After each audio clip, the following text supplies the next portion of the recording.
Brundle, welcome to the Trail Chasers. Very excited to finally have you on here. You seem like you're quite busy out there. What are you actually busy with? Yeah, I mean, we're deep in preparations or final preparations for Cogmans, the Cogmans Trail Run, of course. And yeah, set to be quite a blockbuster year. Very excited. Sold out fields. Unfortunately, some of the elites have got sick and injured nearing the start line, but there's definitely still a fair few on the line and obviously a lot of other runners. So yeah, it's certainly exciting. The weather's playing ball. It's just really going to be lining up for a good year. Incredible. And, when you stand on the start line of the race or people stand on the start line of the race, what's happening? What's kind of going through? Are you nervous? Are you excited? Take me through that. Yeah, I think, I guess from a nerves perspective, provided you've got your first finisher, then I think all the nerves are gone. Because you're like, cool, everyone's made it to the course. Everyone stayed on course. Well, Yeah. you hope by that. Yeah. And yeah, I guess it can be nervy in some ways, but yeah, no. I mean, the most important is to execute, I guess, a good race, and then I guess your other moment of nerves ends when I guess your last run is in, because then you at least know, okay, cool, everyone's accounted for, everyone's safe, everyone's fine and off the mountain. So yeah, I guess those are your two kind of crux moments as an organizer. If we go back to kind of the origin story of the race, if you could kind of sum it up, in kind of 30 seconds, what was the spark and how did it kind of come about? Yeah, so my folks have lived in the vicinity of Montagu for over a decade now, and I lived here for a period, and it's always been a dream of mine to bring people to the town and to trail run in these beautiful mountains, and I guess that was the origin point, and here we are, 3 years later.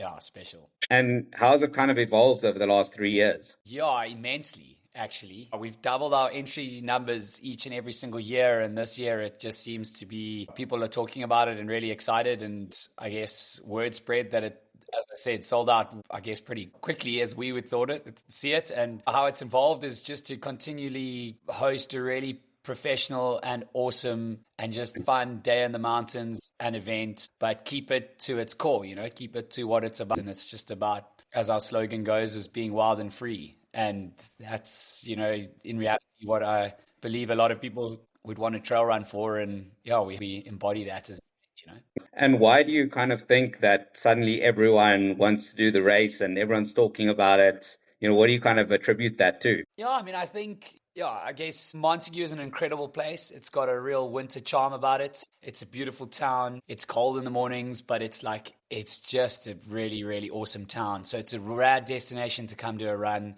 bring the family, all of that. Then the trails themselves, you got to come and do it. It's just unbelievable. 34K is really stacked with a lot of climbing, and there's reason for that. The views are just mind-blowing. The cliffs, the valleys, you can't believe it. Some moments you're actually it's like lush and you're in a winter wonderland and it's in the middle of the Glen Karoo.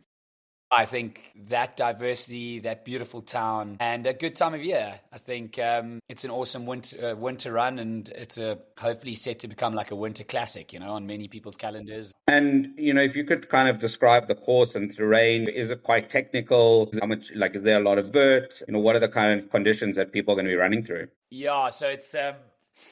We've actually been out there. It's amazing in the 3 years we've hosted it, how immensely it's changed. I think this year especially, it's very heavy underfoot. It's pretty hard going. It's technical, like to, I guess, a lot of South African trail running, or especially here in the Cape, very rocky.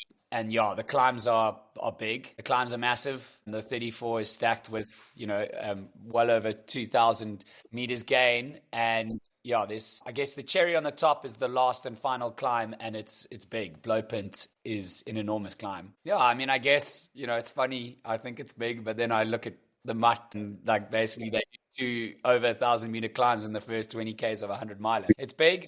It's beautiful, but it's manageable. But yeah, it's technical. It's wet and it's rocky, it's sandy, it's everything. Yeah. And, when you talk about the kind of the distances on offer, how have you kind of structured your distances? What are the distances that you're offering?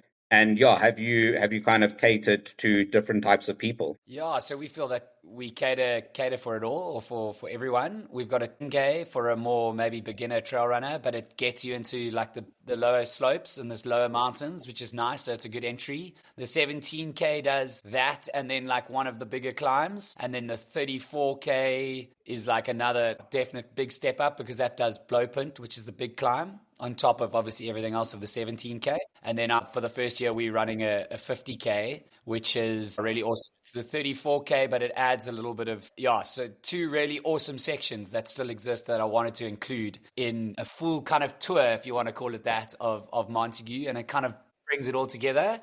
And it's a little bit more runnable. Those 16Ks are definitely more runnable than the like really big hard climbs. So it's going to be interesting to see what time is going to be set in the first year. So it's kind of like UTCT, where your 30K is your worst one, and then your 50 is a little bit more runnable. Yeah, so the 34 is the most popular, and it was the one sold out first. It's funny. It is the one that's got the most bang for buck, and it's the most climbing for sure.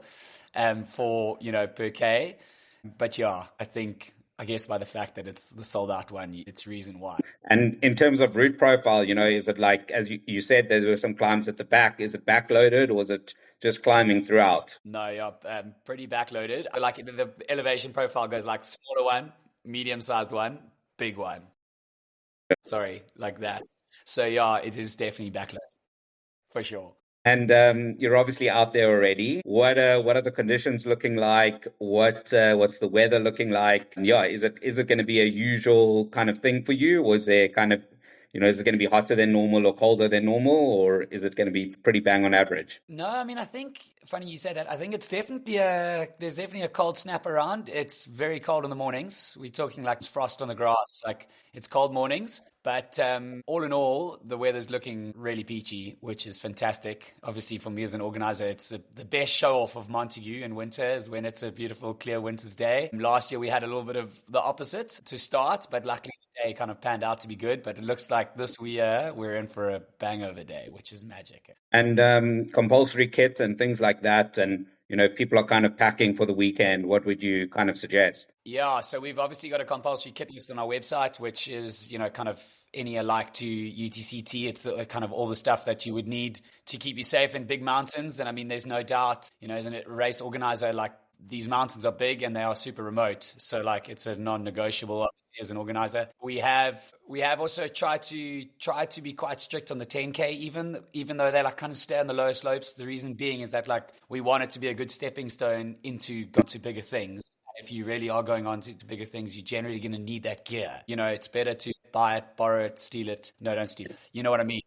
It's definitely remote big mountains. So all the stuff, waterproof. You name it. Yeah. And, in terms of kind of getting there, are most people kind of staying, like spending the weekend, or are people coming through from Cape Town? I mean, it's a bit of a drive, but how's the accommodation in the town looking? Yeah, so I think the town is almost fully booked, it seems. Yeah. Quite a lot of people have been messaging me about accommodation, and I'm like, if you've left it this late, I don't know how I can help you, but I'll try my best. But no. How many rooms have you got on the farm there? Unfortunately, they're all taken for staff. Otherwise, I would have sold them at $1 million each. No, so it's a town that's really built on tourism. So luckily, there's lots of really awesome accommodation. Beautiful country hotel. There's another hotel like just down the road from the start line. There's obviously lots of B&Bs. There's really loads of sort of farm stay type, really awesome getaways, of which my parents also own and manage one. Just outside the town. So like there's lots of those. But if you haven't got anything yet, you might need to phone me immediately and we can try and solve your problem. And things like camping and anything, like, I mean, it's probably ice cold. So I mean, but there are kind of crazy people amongst us. You're one of them. But is there kind of camping or anything like that? Yeah, I mean, you know how it goes. Winter camping is pretty hard. If you're doing it in the spike of winter, you're amazing. You're amazing. Tough. Luckily, there are lots of really awesome campsites. There's two quite big ones just outside the town, and then there's quite a few like little bespoke remote ones, which is quite cool as well. What's kind of included in the entry fee? What are kind of people looking forward to? Yeah, so it's quite cool. We got a goodie bag this year with sort of like all our sponsors contributing a bits and pieces to it, which is quite an exciting new addition. And yeah, I guess besides that, just an awesome hearty event that's, keeping it basic. Our aid stations are professional. They're pretty stocked. We got Open Fuel on board as a really awesome nutrition sponsor. So they're supplying a lot of like the more race nutrition stuff. And then of course we got the normals, the goodies and the potatoes and some of the little bits and pieces to hopefully quench everyone's appetite. Yeah, I mean, other than that, we're just a big, awesome welcome when they get back, and a Saggy Stone beer and a cheers to a good day. And yeah, it's exciting. Cool. We also got a cool prize giving. We're trying to make a really rad, like sort of weekend festival of it, Yeah. So we got like registration at a really cool venue, and then the Sunday we're doing a little fun run just like for fun afterwards for people if they want to get up and loosen the legs again. And then prize giving on the Saturday evening is like quite kind of late after the race. It's at 7:00, intentionally like with a bit of wine and a like a film night. So yeah, we're trying to encourage, make it just an exciting weekend for everyone, Yeah. Going to that kind of aid stations, can rely on the aid stations, or is it kind of more, they're kind of like a backup? What is the approach there? Which runner are you, I guess? Are you the one that relies fully on the aid station, or are you that person that doesn't touch a thing? It's funny. I mean, if you really wanted to, you could live off the aid stations for sure. I mean, you would need to probably you're going to be stacking them pretty full if you haven't carried anything else yourself. You're going to be stacking a pack because, we don't necessarily have an aid station, at least on the longer distances. We don't necessarily have an aid station every 10 Ks, maybe which is probably traditional with many races. We're a little bit further than that, so there's quite a big distance between aid stations. But they're stocked enough that you could live off them. But yeah, I would always advise bring your own food, You never know. Yeah. In terms of water on the mountain? Yeah, so the sort of big mountain, Blowpunt, which obviously the 34 and the 50 go up. That's all drinkable, beautiful, purest you're going to get. And then there is an awesome river section for both the 10 and 17K. But yeah, it's probably not advisable to drink it. I think you could, but I wouldn't. But yeah, we've got enough water stations, and I think they're close enough. So yeah. And we did talk a little bit about the mandatory gear, but what about the cutoffs in terms of your different races? Are you quite lenient with that? How are you kind of structuring that? Yeah, so we have to be quite strict at what's called Water Point 2 or Aid Station 2, which is in Donkerkloof, which is kind of at the base of the big Blowpunt. It's basically an out and back. It's a big loop that goes up to the big peak and down. And those cutoffs are quite strict, unfortunately. Well, not unfortunately, but they kind of have to be, because if you're going to be going up Blowpunt, if you're coming to the aid station later than that, you're going to be probably out until, well into the dark. So 12 o'clock, 1 o'clock respectively for the 34 and the 50. But I mean, that said, it's enough time. It's the average pace technically for the whole race. You just got to get there on the average pace and then you're fine, But you got to hopefully keep that average going up and over Blowpunt, And in terms of safety and other kind of things that runners, you would advise, or things that they need to know? Yeah, good question. I mean, I think we've got you covered for the most part of it, but I think, just take it smooth, take it easy. As I said, it's a year where it's just very heavy underfoot, and there's been good rain over the last month or two. And so it's quite wet. It's quite treacherous. It is remote. Unfortunately, the reality is if it's a really big injury and stuff, you're going to be needing to be airlifted off the mountain. It's kind of that remote. That's the reality. We can get to you, but if it's really bad, you're going to need to get quicker assistance. So we've got it all under control from our side, and we're excited to have people in these big mountains. Take it easy, take it slow. Be sure of your footing as best as you can. It's funny, I was hard marking late at night, and I thought I was sure of my footing, and I came a cropper. So it can happen to anyone, part of the game. And GPX and all of that, is it well marked? Yeah, have you done? I mean, you just mentioned you were out marking. So GPX available? Yeah, so we're gonna, just in case there are any sometimes we, last year for instance, there was massive flood, which changed our route altogether because we couldn't get an aid station to a certain point. So anyway, as an example, we try and only give the GPX at registration just for any tweaks and changes that are leading up to the race, that's at least final, and you can take this one. I always say to people, though, follow our markers. First and foremost, follow the arrows, follow the yellow tags and the luminous tags. That's number one. Even if your watch is telling you go left, stay right if it says right. We have marked it well, and confident in you staying on the right course, But yes, we will have a GPX available on Friday at registration. Okay, cool. And do you have any kind of traditions or any kind of unexpected things that people can kind of look forward to? Yeah, so the one cool tradition is, I'm sure you've seen, but in photos, the race starts at the big church in the middle of town, and we ring the bell at the start line of each race, which is quite cool. Oh, that's cool. And a little bit of a different touch.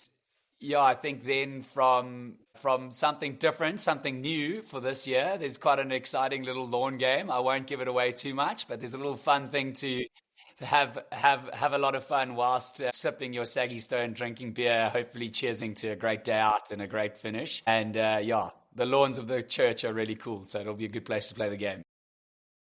And you did mention Saggy Stone and Open Fuel, and who else have you got kind of on board supporting the race? Yeah, Aniji have come on board as a brand partner. Secatiers as a wine sponsor, who's been amazing. And then, there's a good couple of other supporters and people that have made other little bits and pieces happen, like Balance Coffee. He's been on board from the start as well. So, yeah, man, it's exciting. It's been gaining momentum, and excited to show people Montagu. Yeah.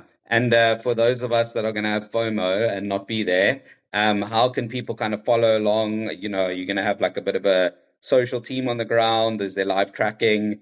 Tell me a bit more about that. Yeah, unfortunately, no live tracking this year, but there's a quiet birdie telling me on a shoulder, stay tuned for next year. Maybe there's a longer distance, and which we will maybe bring some live tracking into the mix, but not this year. But there will be a socials team on the ground bringing as best as we can, like race updates. We'll probably just give water aid station updates, timings, and then we got a rad media team on the ground. Pretty much some of the best video and photo guys around. So we're excited to bring it to people's screens. And I guess Cogmans, our Instagram page, is probably your number one point of call. And we did mention at the beginning, but in terms of the elites, like who are kind of the big names, who are your kind of favorites, or you're not allowed to give us that information? Yeah, so I mean, it's tough. I'm putting my head on a chopping block here. I mean, Sky Clark's a good man in the 50K for sure. Roelof Mostert, I've heard that he might not be able to make the start line, unfortunately, but my thoughts are with him. So maybe if he's in the mix, it's going to be a big race. Okay, I'm putting my head on a chopping block. I'm probably shocked to see Kaka Tarboton's running the 17K, so ladies. Oh, wow, okay. Yeah, I mean, I'm missing a couple. I'm missing a few, and there's definitely one or two quiet underdogs there as well. So exciting. I mean, it's cool. There's definitely some competitive runners on all different distances. So I'm excited. I'm pretty confident. A fair few, even if it's a tough year and it's pretty heavy underfoot and wet. I'm thinking a couple of the records are going to drop. That's my thought. Incredible. And if you had to give someone some advice, that's running it for the first time this weekend, what would that advice be? I guess, as I would always say, soak it up, enjoy it, keep it easy. If you're doing one of the bigger ones, definitely keep some gas in the tank for blowpint without making it as if it's the villain. It's a big climb at the end, and it does tend to go on forever. It's you obviously rewarded at the top, but I'll keep some gas in the tank probably is always my advice. Yeah. And if someone didn't manage to get a ticket for this year, what are you saying about next year that people actually have to get involved? Yeah, I mean, yes, I've got messages and emails galore this last 10 days, just entries, and I'm like, folks, I'm sorry, it's sold out.